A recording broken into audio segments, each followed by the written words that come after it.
to me very carefully. Don't write anything down right now until I tell you. I need to see every set of eyeballs up here because I'm going to go through a process that every one of you went through last night.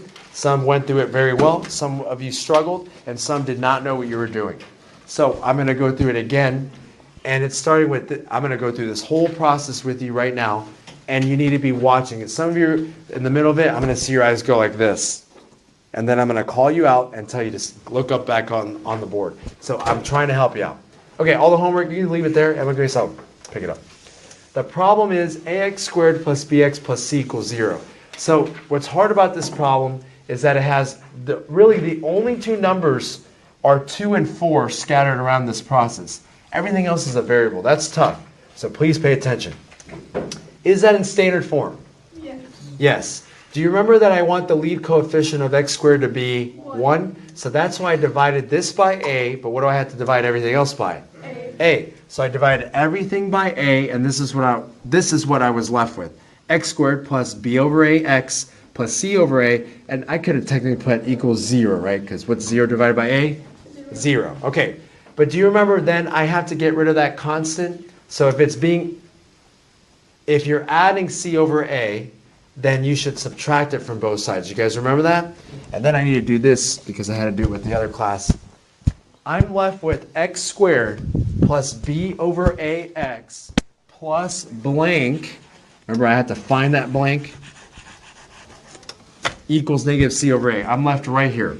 Okay, does anyone remember how to find that blank number? Murphy? In front of, yeah. Of the x right here, which is what, in my case, b over a. That's what I get. Okay, it seems weird. What do I do with that number? Do you remember I either divide it by 2 or multiply by 1/2? I decided to multiply by 1/2. You see b over a times 1 over 2?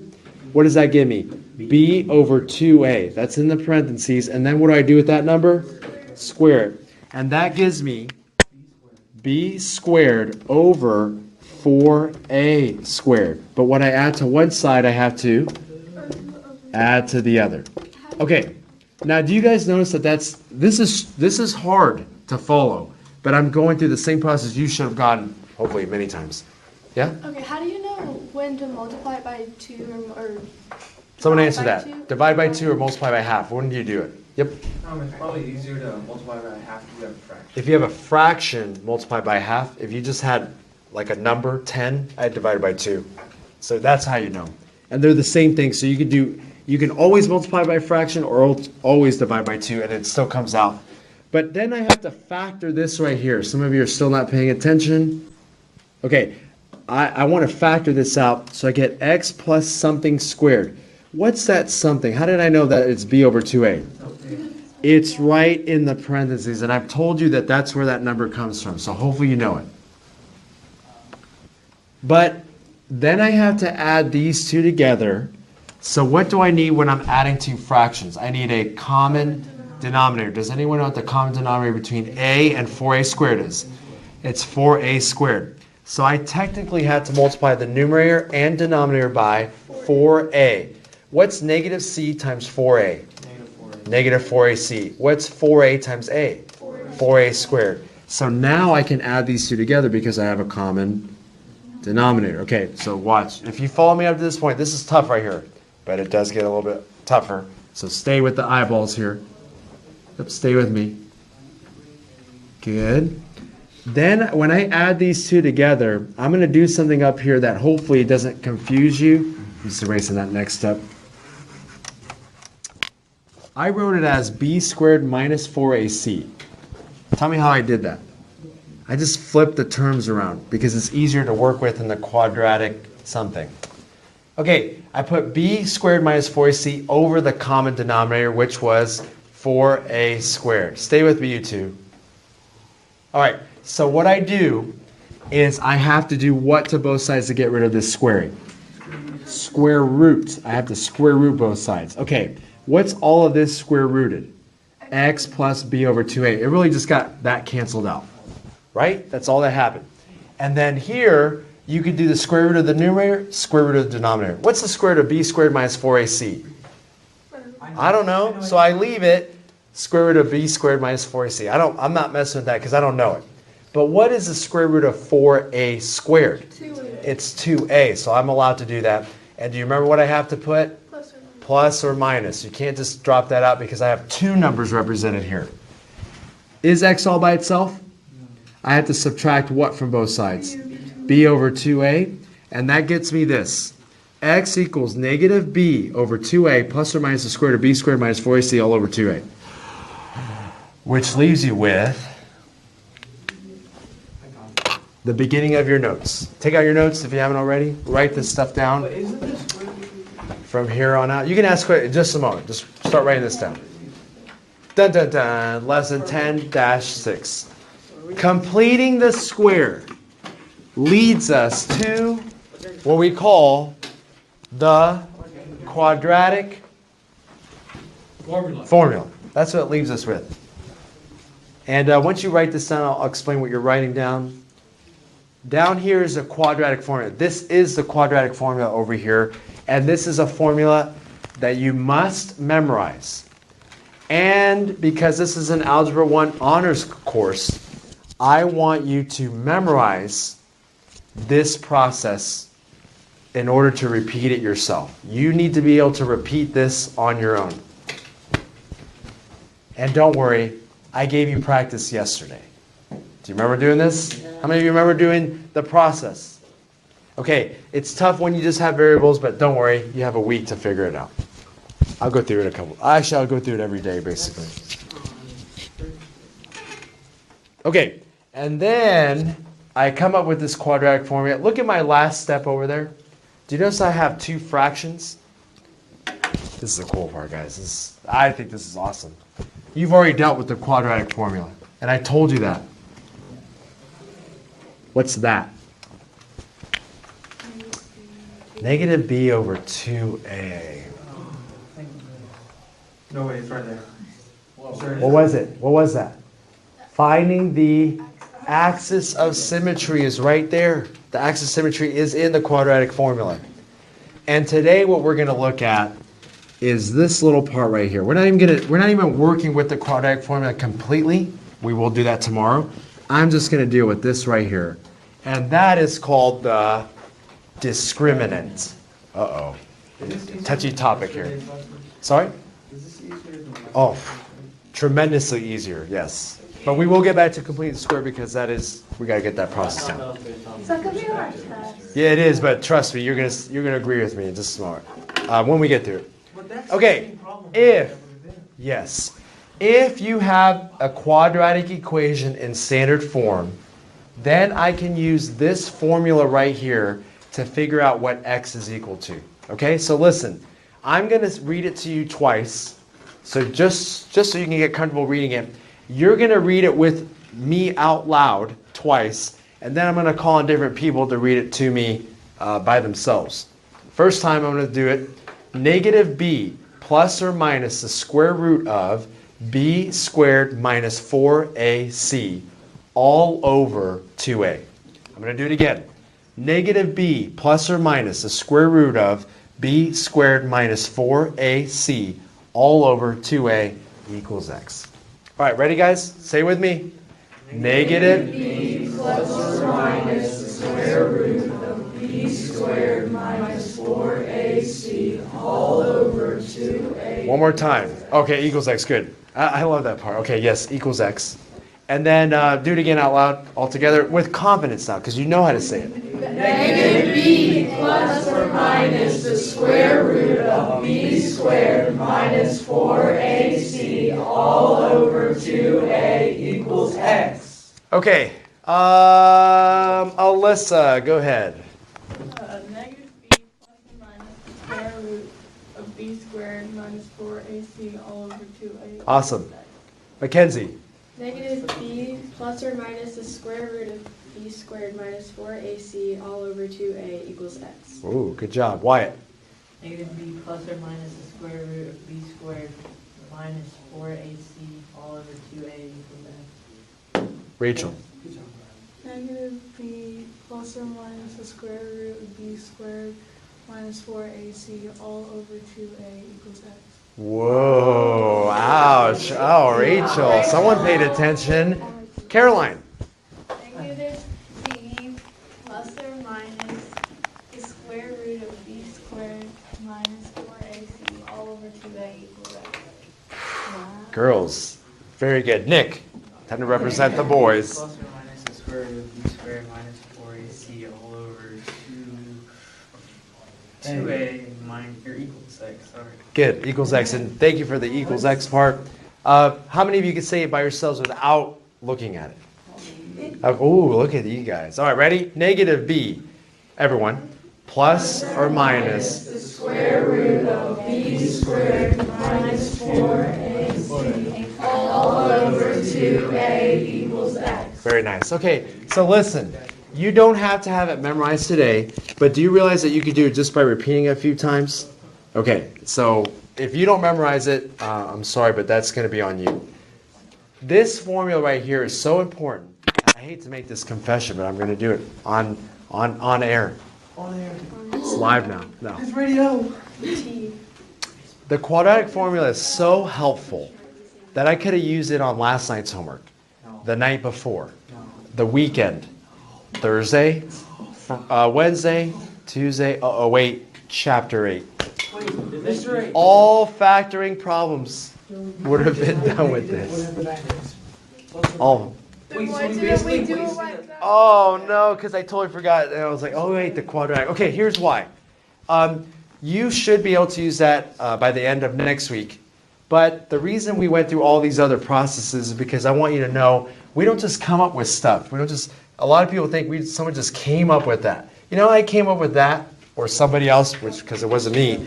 You had to go through a certain process called completing the square. All of you could get to that quadratic formula by completing the square. Sometimes. Oh, completing the square because you're dealing with a quadratic, right? A quadratic is dealing with a square. It's literally a square. Wait, so is that number always going to be 4? Yep, 4 and 2. Yep. And do you remember all I had up there was 4 and 2? That's because those are special numbers. Okay, let's see what we're doing here. Go ahead and write this down, the discriminant. Bless you. The discriminant. What does it mean to discriminate? I just want to hear your... Okay, look down. Anything else? I'm waiting for all the wrong responses here. Get those out of the way. Okay, to discriminate is to separate or to categorize or to group and to make a decision based on that. Okay, when we think of discrimination, normally we think of a negative version. They discriminate against a certain race, gender, a people group, whatever. But that's not what discrimination always means. In fact, today you will discriminate. You will discriminate and you will do it well and you will do it mathematically, which is it's not neutral. Math is not neutral. It is either truth-based or not truth-based. Okay, I'm walking through outside and I see a puddle. And I think, you know what? I want to walk around the puddle because I discriminated against going through that puddle. That is a good thing. Yes, puddle, I'm so sorry. I hope no one splashes you in the next few seconds. Okay, you discriminate against scenarios, but you also discriminate against people. Here's one thing. I went to a Warriors game Monday. Wow, feels like a long time. And you know when you're in like stadiums, I don't know if you've ever had this. This didn't happen to me, but this could happen. I've heard people do it. You're trying to go to the restroom, so you go see the restroom sign, and I walk in, and I see ladies. I turn around and exit out of that room because I discriminated. I don't belong there. Do I? No. Good, thank you. And I go into the other room. No. Good. So I get out of there. I just discriminated, and you need to discriminate in that way as well. You're in the wrong room, get out of there. So we do discriminate, and sometimes it's good, which you do make a lot of discriminations based on good things. And sometimes, like, I see a group of people I don't like, I don't know, I don't understand, and then you move away. That's the negative discrimination. That's the way we're not supposed to do it. Does anyone remember what that's called? Mr. Hubbard's dad's sermon 2 weeks ago? Partiality, which is including pecking. Okay. Yes, which leads to pecking if you're starting to judge them for whatever the thing is. All right, so this part right here is called the discriminant, and that's right here on that quadratic formula when you almost simplify it completely. Okay, it gives us info about what kind of solutions we're going to get to quadratics. Okay, let's go through our first problem. Write the equation down. Just write the equation up there, please. And do you notice my x squared minus 10x plus 25 equals 0 is written in standard form? I want to get it in standard form. And thankfully this one's already there. So my first step is to identify what is A, B, and C. So does anyone know what A is? The lead coefficient. It's the lead coefficient, which is 1. Very good. It's 1. What's B in this equation? Lead coefficient of B. And you could just say the coefficient of B, because that's no longer the lead, but yes, I get what you're saying. And well, what's C? 25. It's the constant, it's a number without a variable. So we get those three values. And now we're going to use the discriminant, b squared minus 4ac. That part right here, when I work it out, I'm going to know what kind of solutions I'm going to get, what kind of numbers I'm going to get. Oh, 2A. So wait. Well, can I put the numbers in? All right, what goes in for B? Negative 10. What goes in for A? 1. And what goes in for C? 25. Okay, please put the parentheses around your numbers because you're going to mess up the sign. And the sign in this problem is the main, the key or the main part of what separates solutions from other solutions. All right, We just wasted half our time trying what's to negative 10 squared? 100. 100. on the Minus 100. And then here, what's negative 4 times 1 times 25? nice. Minus 100. Negative 100. Zero. And what does 100 minus 100 equal? I'm wrong. 0. Listen carefully, because this is what I want you to get. This is your work. This is your work, and you get 0. Then you put as your answer, it has one rational solution. One rational solution. I want to point back to this because something cool about what I mean by one rational solution. Okay, did we find out what x is? Did we find out what x is? No, we didn't. We just discriminated what kind of answer x is going to be, and I said it's going to be one rational solution, one rational number. Can I show you how? Look back at this. If b squared minus 4ac equals 0, what's the square root of 0? 0. What's 0 over 2a? 0. Okay, what's anything plus or minus 0? 0. Oh, wait, no, that if you say It's just that, so your answer will be whatever this is. That's all it is when you have the discriminant being 0. What if it's not? Great question. Because couldn't you Next. Next. What if it's square rootable? This will keep going. Yeah. Hold to your horse. On example, or not an example, on homework last night, if the problem wasn't in standard form, were you supposed to have gotten it in standard Yes, form? yeah. Okay. Yep. Nick, sorry. That's fine, I got it. Okay, it is in standard form, and in this case, you're going to notice they give us the same numbers, which is nice, but they don't always give us the same numbers, especially for your homework. But what's A? 1. Almost the same numbers here. They gave us C is different, right? C is your 24. Oh, wait. So you see, the last problem had the same numbers except for C being 25. Now it's 24. All right, what's B? Negative 10. What's A? 1. What's C? 24. All right, what's negative 10 squared? That's what you do first. 100. And again, we got the same number, so it's going to be the same value, 100. And then what's negative 4 times 1 times 24? Negative 96. It's negative 96. Okay, what's 100 minus 96? 4. Do you notice I did not get 0? So I'm not going to get one rational solution. I'm going to get 2 rational solutions. All right, hold on that. Because 4 is a positive number and 4 is a perfect square. If you get a positive perfect square, which is 4, you will, if you work this whole problem out, get 2 rational solutions. And you're like, wait, how does that work? What is the square root of 4? 2. What's 2 over 2a? 1 over a technically, and you would have to add this with 1 over a and subtract it with 1 over a, and you would get two separate answers. And you're like, wait a second. How is that possible? In your homework, you got perfect squares in your discriminant, and you should have gotten two rational numbers. And I'll show you, hopefully in your homework, past what you got. Okay, yes, Okay, so one at a is time. the 2 or 1 rational solution, is that your answer, or is the 0? Yes, this is your answer right here. Okay, that's all you need to know. Yeah, this is what you need to write. And you can put just two rational solutions. This is your work. This is how I can say that. If you don't have the work and you just say that, I'm not counting it right. What's an irrational solution? Murphy, What if we get What like that is not. some other number? no? What if we get like an answer that isn't? Next. Here's the next equation, the next type of answer you can get. So let's look at this one. Murphy, I haven't forgotten about that. Wait, what was the question? Okay, here's the answer.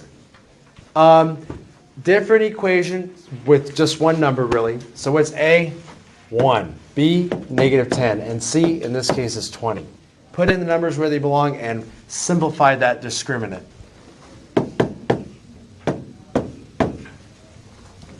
All right, -10 squared? 100. What's -4 times 1 times 20? -80. What's 100 minus 80? 20. Okay, is that 0? No. Is that positive and a perfect square? No. Is it positive and not a perfect square? If that's true, this answer has two irrational solutions. Irrational solutions. Okay, so we could look at it. Wait, why did you? Yep, most of them are going to have 2 unless it equals 0. Unless it equals 0, you're going to have 2 solutions, 2 rational or 2 irrational, or... 3. So that's how we could have checked. Ah, Yes, ma'am. it could be odd. If this were 21, it'd still be 2 irrational because it's positive and not a perfect square. Yep, that's it. No. It's like you know what I'm... Ugh. Yep. It has to be a perfect square to be right. To be 2 rational, yes. It has to be a perfect square. That one was 20. That's irrational. Oh, my. Yikes. Someone give you my notes. Because you guys just know what I'm going to talk about. You stole my thunder. There's another problem. New problem. Yes. No. That's just what it is in this problem. But guys, don't get too quick on this one. It is not in standard form. You need to get it there. So who can tell me what it is? It's so easy.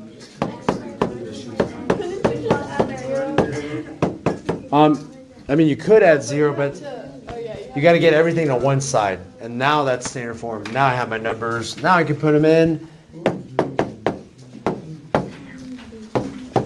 I told you to use parentheses, and I mean it because these problems get more complicated. I'm telling you right now, tomorrow they get more complicated. Parentheses are going to help you. If you don't like it, I feel so bad for you. I discriminate against you. Next one's gonna be, what if it's negative and a perfect square?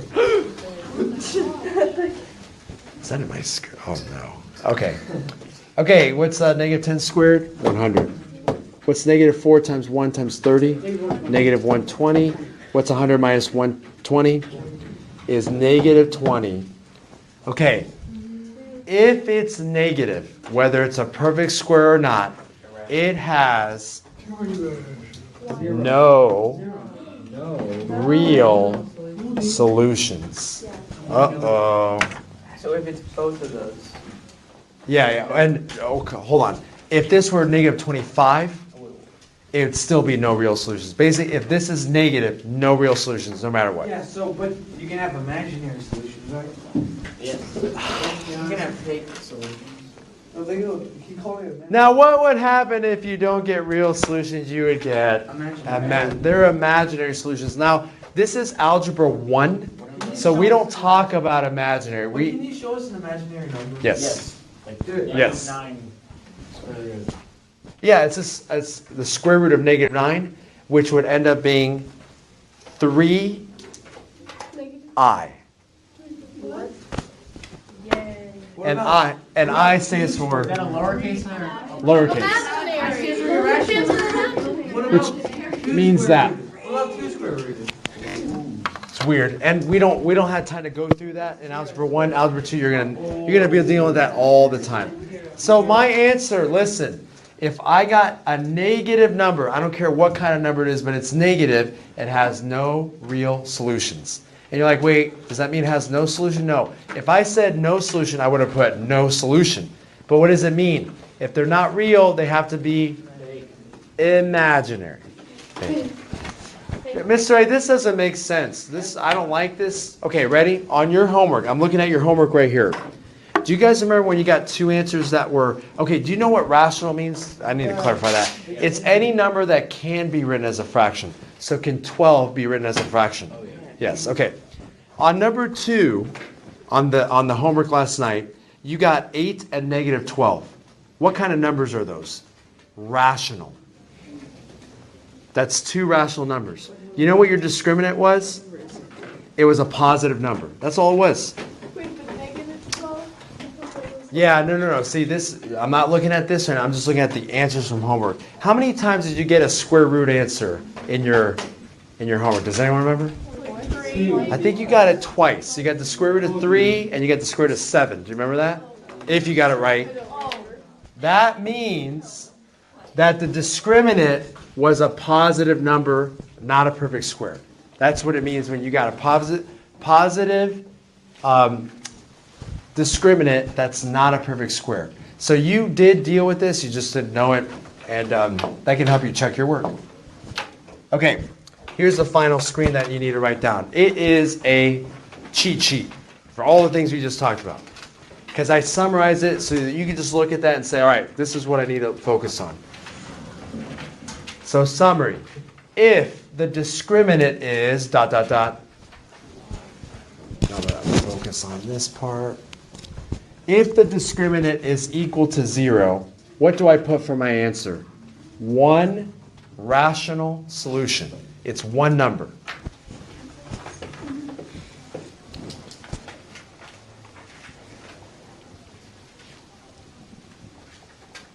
If you have the discriminant being positive and it's a perfect square, you would put 2 rational solutions. So it's positive and a perfect square, 2 rational solutions. If it's positive and not a perfect square, you put 2 irrational solutions. And what happens when your discriminant is negative? You put no real solution. That doesn't mean there's no solution, it just means it's not real, it's imaginary. That's next, or actually 2 years from now.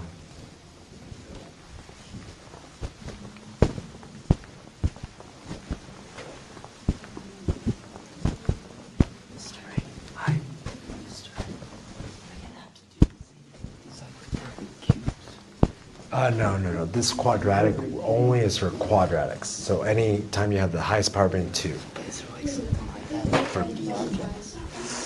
Not that I know of, but there might be. But we don't learn it because it might be a little too complicated. But you know what? Honestly, I think there would be, but we just don't study that because it's just so overwhelmingly complicated. Okay. So yeah, make sure you have this. So this is what I'm doing. If you wrote it down, then I look at this. When I'm doing my homework, I work it out. I got a number. What do I do with it? It is equal to 0. Oh, I put 1 rational solution. If it's negative, I put no real numbers or no real solution. So that's what you do. Wait, we didn't get any 1 rational solution. We did. Not on your homework. Not on your homework. But watch this. Ready, guys? I'm going to show you that because, oh man, I wish I had more time. I wish I could sit here and just kind of explain it all. But it's beyond us right now. Okay, I'm ready to move. Sorry, not yet. Look at this problem right here. I'm going to do this. I'm just going to erase all this because I don't need it. Okay, how many answers should I get? 1 rational number. That's all I should get. Isn't it a perfect square trinomial? Isn't it x minus 5? Then I square root both sides, blah, blah, blah. I get x minus 5 equals, what's plus or minus 0? 0. Then I add 5. What do I get? How many numbers do I get? I get one rational number. Well, no, you did do this for your homework. It was complete the square. Yeah, you did the long way. But what I'm saying is this. It helps you with the process. And listen, it does get tougher. All right, here's your problem, though. I'm going to give you this. Do this. You'll get home. But do this one first. Doesn't matter. We'll do it. Yes, put it in standard form, please. No. That's okay. But it's close. It's not okay. You're right. Probably like 3 minutes. Because when I get confused about when it's 11 or 59. Oh, I wrote it wrong. So you're 11. All right, is this standard form? Just want to make sure we get it all right. Yep. Okay, then you're going to put the numbers where they belong. B squared minus 4ac. You got b squared minus 4ac. You're like, what do I put where? All right, this is b, this is a, and this is c. Are they big numbers? Yes. But 37, anyone want to do 37 times 37 real quick? Yes, sir? 9, Okay. 11, 1,369. That sounds good, but just so I make sure, 21, Yeah, 20. it probably is. 2590. The other ones, yep. 1369? Yep. Awesome. 1369. And then what's all that? Minus 280. Okay, you subtract it, and I'm just going to go from here. What kind of number are you going to get? Positive number. What's the number? 1089? Is that... Okay, so you got 100 times 100, so it's not. No. 100 times 100 would be 10,000. 100, 10,000. What's the square root? 100 times 15. I 20 times 20. No, I think it's like 30. Yeah, this one's a big one. And I'm not going to give you big ones like this. There's one big one that you can find right away. That is a perfect square. It is? It is a perfect square. So if you got a perfect square, it's two rational numbers. You put your answer as two rational solutions. Let me blank. No. It's like, it's either 37, 47. I think it's no, not 37 because I gave us that. So I think it's, don't worry about this. I'm not giving you that hard I of was a looking back at problem. my book last night, and the back of this book, Did they give you? it has a Oh. list of square roots. Perfect squares. Yeah, and perfect squares. Can you go? Okay. Yeah. Here it is. Oh, whoa. Is it in here? 1089. Yeah, I was like, there's 37. Where? It'll be on the next one. Hold up. All right, your homework. Sorry. No, it's not in here, Mr. Then maybe it wasn't, but that's right. That's cool. It only goes to 144. Gotcha. Okay. So you don't have huge numbers, thankfully. You'll have. Oh, wait, hold up. Yeah, I got the 20,000. Oh, sorry, I was looking at these. No, it's okay. I didn't know which column to look at. These are not hard. You just put them in there and then simplify and then put the right answer. It's 10, Oh yeah, there you go. It's 33. Yeah, screw it. That's 33. So that works. Goodbye.